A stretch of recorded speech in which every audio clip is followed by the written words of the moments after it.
بسم اللہ الرحمن الرحیم۔ السلام علیکم ورحمۃ اللہ وبرکاتہ۔ حضرت بلال حبشی رضی اللہ تعالیٰ عنہ مشہور صحابی رسول ہیں جو مسجد نبوی کے مؤذن رہے۔ قبول اسلام سے قبل آپ ایک کافر کے غلام تھے۔ اسلام پر جب آپ ایمان لے آئے تو آپ کو طرح طرح کی تکلیفیں دی جانے لگیں۔ امیہ بن خلف جو مسلمانوں کا سخت ترین دشمن تھا، ان کو سخت گرمی میں دوپہر کے وقت تپتی ہوئی ریت پر سیدھا لٹا کر ان کے سینے پر پتھر کی بڑی چٹان رکھ دیتا تھا تاکہ وہ حرکت نہ کر سکیں، اور چاہتا تھا کہ آپ یا تو اس حال میں مر جائیں یا زندگی بچانے کے لیے اسلام سے ہٹ جائیں، مگر وہ اس حالت میں بھی احد احد کہتے تھے، یعنی معبود ایک ہی ہے۔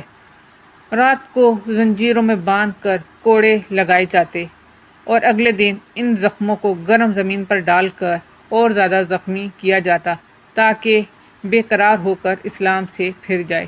حضرت ابو بکر صدیق رضی اللہ تعالیٰ عنہ نے جب آپ کو اس حالت میں دیکھا تو ان کو خرید کر آزاد کر دیا۔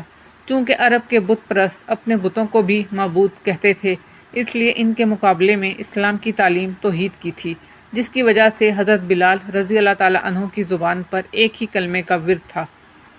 اس کا یہ صلہ ملا کہ پھر حضور اکرم صلی اللہ علیہ وآلہ وسلم کے دربار میں مؤذن بنے اور سفر و حضر میں ہمیشہ اذان کی خدمت ان کی سپرد ہوئی۔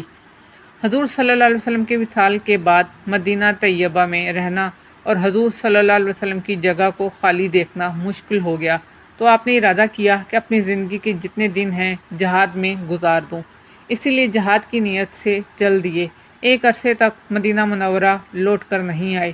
ایک مرتبہ حضور صلی اللہ علیہ وسلم کی خواب میں زیارت کی۔ آپ صلی اللہ علیہ وسلم نے فرمایا کہ بلال، یہ کیا ظلم ہے، ہمارے پاس کبھی نہیں آتے؟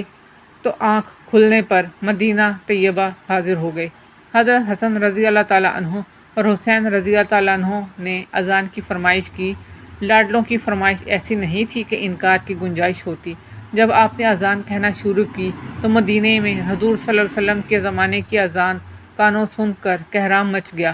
عورتیں تک روتی ہوئی گھروں سے نکل پڑی۔ چند روز قیام کرنے کے بعد واپس ہوئے اور 60 ہجری کے قریب دمشق میں آپ کا وصال ہوا۔